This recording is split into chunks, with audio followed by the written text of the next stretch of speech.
If I could go back and give my younger self a single piece of advice, it wouldn't be about money, investments, or climbing some corporate ladder.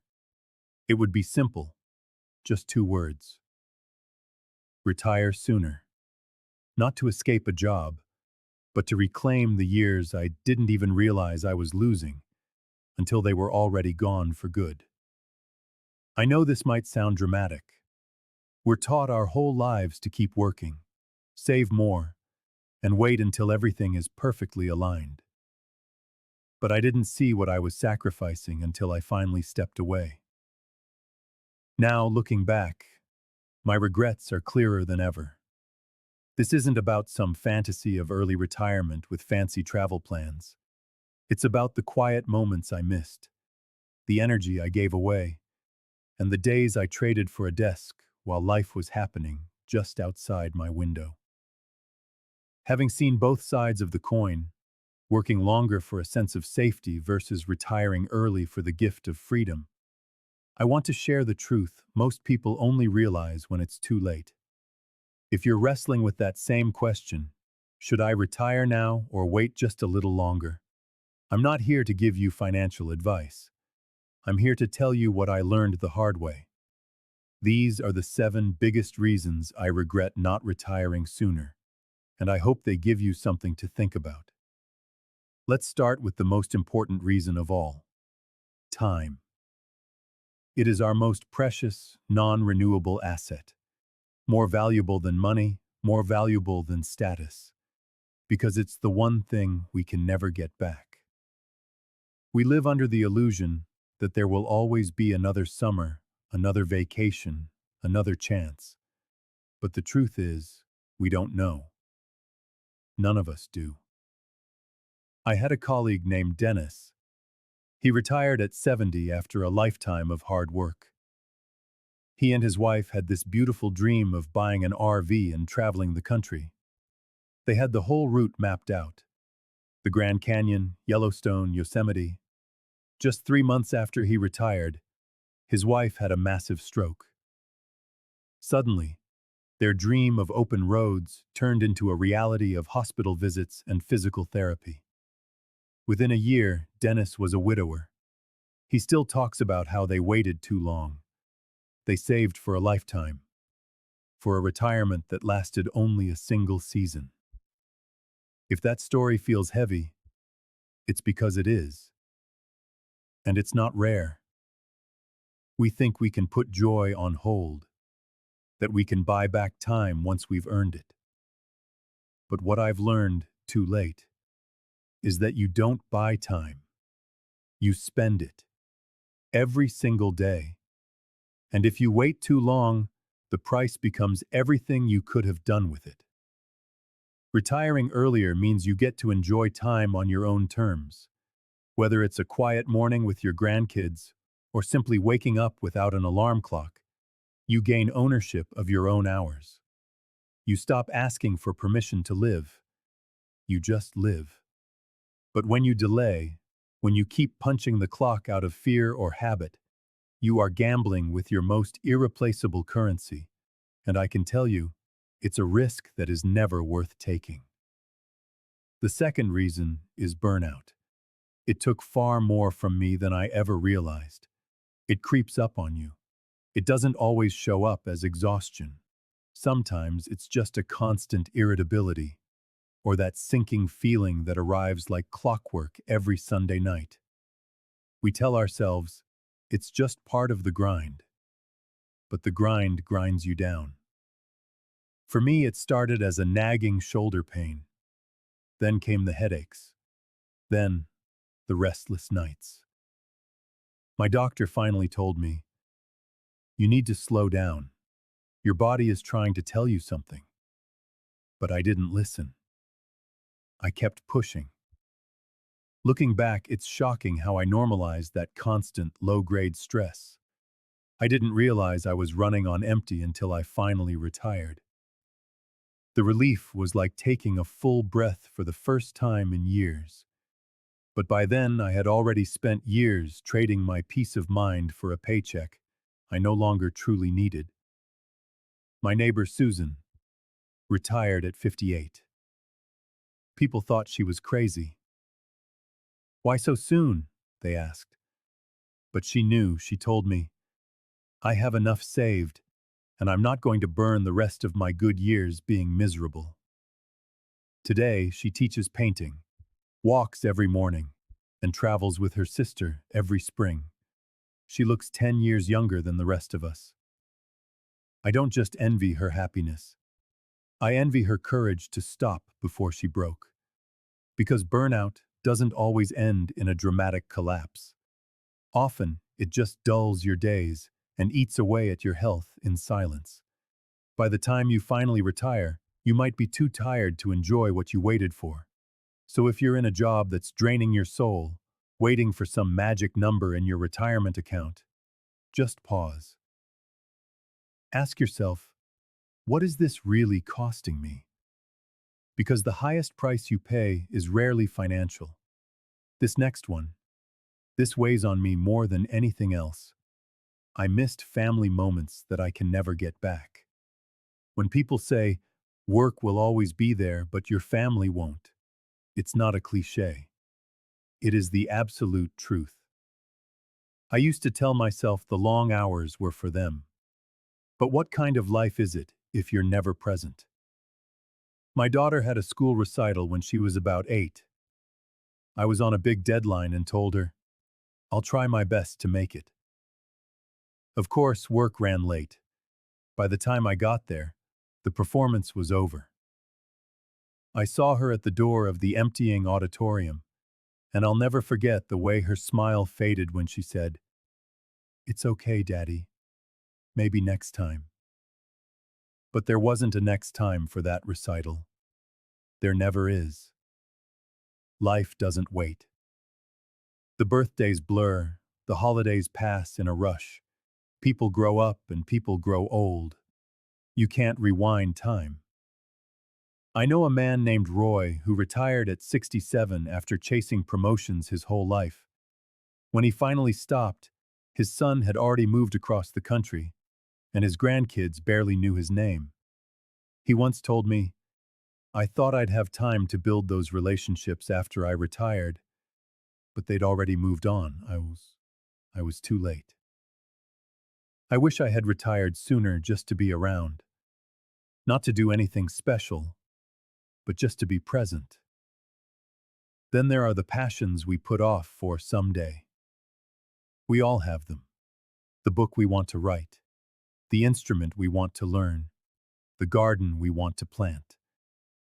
For me, it was woodworking. I kept my old tools in the garage, a promise to myself.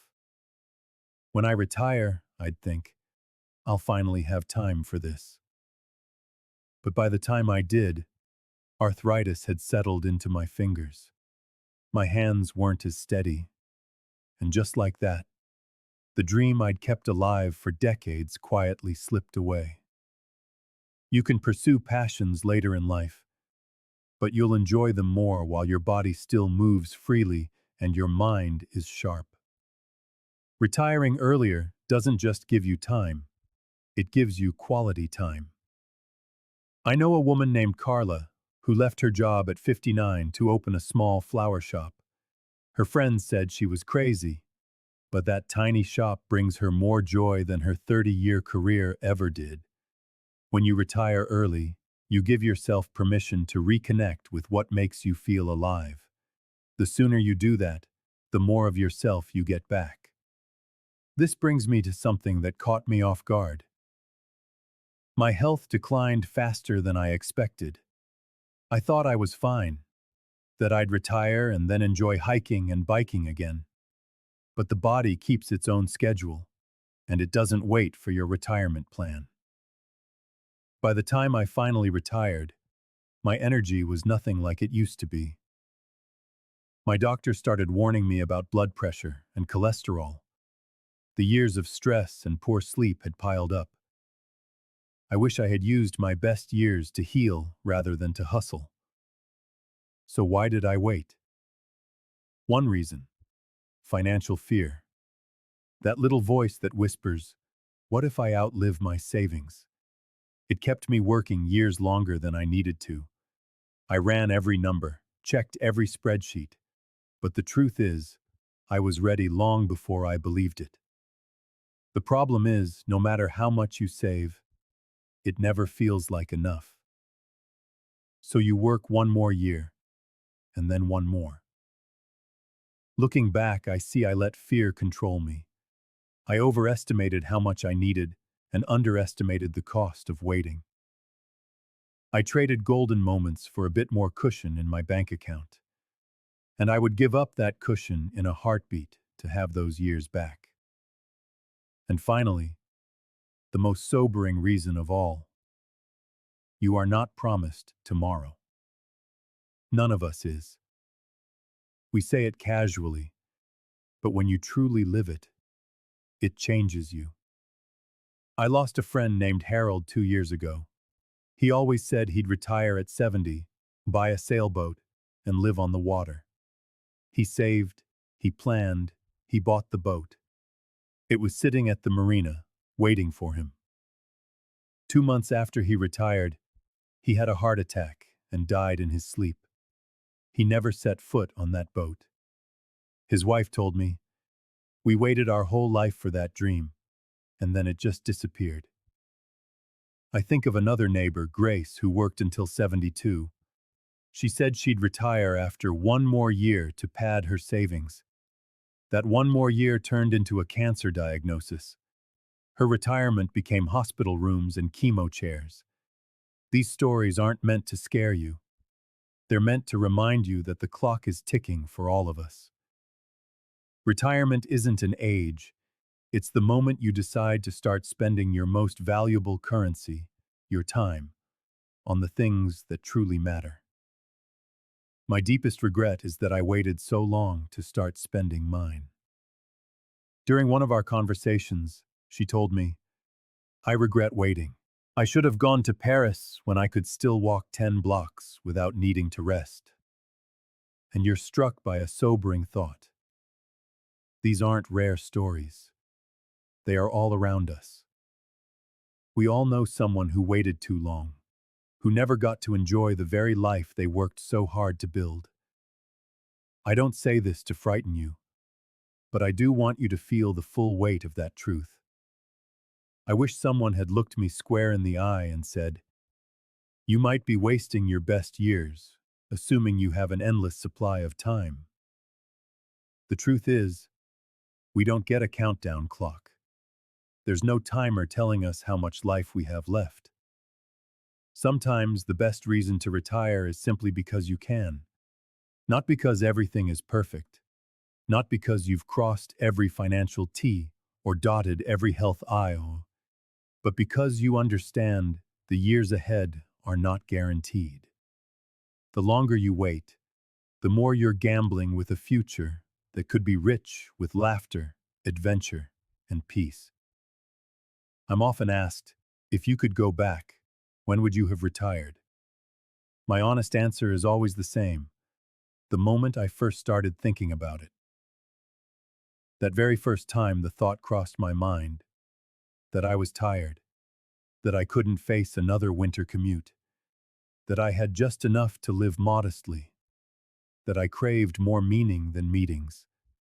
That should have been my signal. But I pushed through, telling myself to be responsible, to delay gratification. And that is the great irony, isn't it? We spend our youth and our middle years putting everything on hold. When I retire, I'll travel. When I retire, I'll learn that new skill. When I retire, I will finally slow down and enjoy my life. But the longer you postpone the start, the shorter the road ahead becomes. Now let me be clear. Retirement isn't a magical solution. It won't mend a broken relationship or fill an empty house. But what it does give you is the space to begin that work. It grants you the time and the mental clarity to reach out, to reconnect, to rebuild. And more than anything, it hands you back the ownership of your own life. I know some of you are thinking, that's easy for you to say. I'm not ready financially. And I understand that. I truly do. I'm not suggesting you retire tomorrow with no plan at all. What I am suggesting is that you stop letting fear steer the ship. Start looking at your life through a new lens, not just focusing on what you're working for, but what you're giving up by continuing to work. Ask yourself, when was the last time you felt truly, deeply relaxed for an entire day? When did you last say yes to a spontaneous impulse without first checking a work calendar? When was the last time you truly felt free? Because freedom, my friend, is so much more than money. It's waking up without that familiar weight on your chest. It's knowing that your time belongs to you, not to a boss, not to a paycheck, but only to you. So here is my honest advice. Retire as soon as you reasonably can. Not when everything is perfect. Not when you've saved a precise number down to the last cent. But when you realize that the life you want isn't waiting for you somewhere down the road. It's right here, right now, waiting for you to show up for it. Even if it means retiring into a simpler life, with fewer expenses, more long walks, more home-cooked meals, more quiet moments, it is still a life that is completely, unapologetically yours. You will never regret having more time for the people you love. You will never regret waking up and choosing for yourself how to spend your day. And you will never regret leaving the grind behind while you still have the energy to dance, to dream, and to truly live. If you're still on the fence, ask yourself this one question. If you knew for certain you only had 5 more good, healthy years left, what would you do with them? Would you keep working? Or would you finally start living the life you've always imagined? That is the real question. And deep down, I think you already know the answer. Now, I want to hear from you. Have you already retired? Or are you considering it? What is holding you back? Or what was it that finally pushed you to make that leap? Share your story in the comments below. You never know who you might inspire. And if this message resonated with you, please consider watching the video I've linked on the screen. It's about how to retire smart, not scared. Until then, I'm sending you the encouragement I so wish I'd had when I was hesitating. You have worked enough. You have earned this time. Go and live it.